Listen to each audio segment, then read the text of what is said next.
du journal est un économiste de renom, député européen PS du Grand Est jusqu'au 30 juin prochain. Lim Nok, bonsoir, vous êtes en direct avec nous de nos studios parisiens.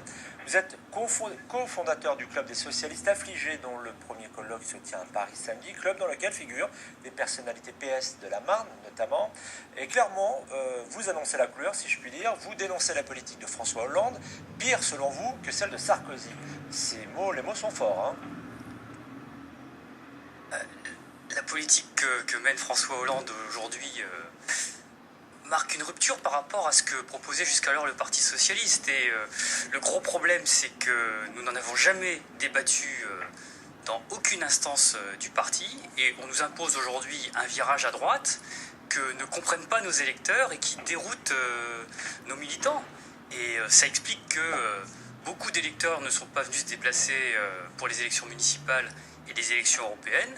Et ce que nous entendons faire avec ce club, c'est de montrer que ce virage est une erreur, qu'on pouvait faire autrement, que cette politique-là qui est appliquée dans la plupart des pays européens aujourd'hui nous mène droit dans le mur, puisque ça ne règle rien s'agissant du chômage, des inégalités, de la crise, et nous sommes aujourd'hui au bord de la déflation, ce qui pousse la Banque centrale elle-même à intervenir de plus en plus fort. Et aujourd'hui, il y a un homme qui décide, qui est le président de la République dans la 5e République. Aujourd'hui, c'est panique à bord. Est-ce que selon vous, c'est panique à bord? Si je peux poser une question, aujourd'hui c'est en gros pour vous panique à bord. Est-ce que le président de la République et son Premier ministre sont pour vous toujours les hommes de la situation? Dans une démocratie parlementaire qui respire, le président et le chef de l'exécutif normalement écoutent leur majorité au Parlement. Aujourd'hui, il y a une centaine de parlementaires qui ont ouvert le débat, qui vont proposer des amendements sur la loi de finances rectificative. Et je pense que l'exécutif devrait entendre ces députés qui font des propositions extrêmement concrètes. Malheureusement, dans la 5e République, c'est plutôt le président qui décide et la majorité qui se plie. Concrètement, aujourd'hui, vous leur demandez quoi? Là, si vous les aviez en face de vous, le président de la République et le Premier ministre, qu'est-ce que vous leur diriez rapidement? Qu'est-ce que vous leur demanderiez?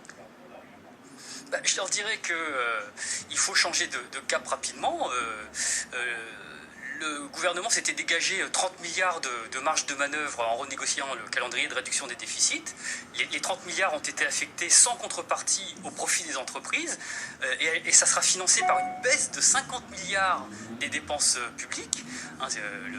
Le gouvernement de droite précédent n'avait jamais osé faire ça.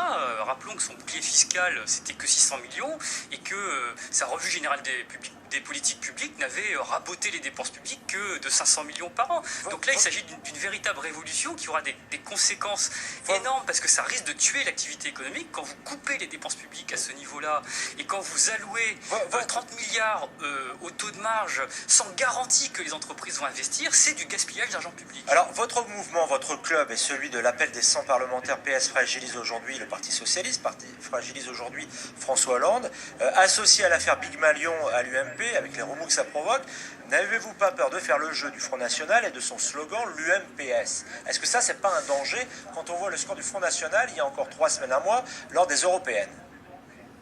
Écoutez, l'UMPS, c'est le fait que le PS applique une politique de droite aujourd'hui. C'est ce que nous entendons dire à l'exécutif. Si nous voulons montrer à nos électeurs que nous sommes autre chose que la droite, il faut appliquer la politique pour laquelle nous avons été élus. Et la montée du Front National vient précisément de l'ambiguïté qui plane aujourd'hui lorsque la gauche applique une politique de droite. Si rien ne bouge aujourd'hui, qu'est-ce que vous craignez pour les présidentielles de 2017?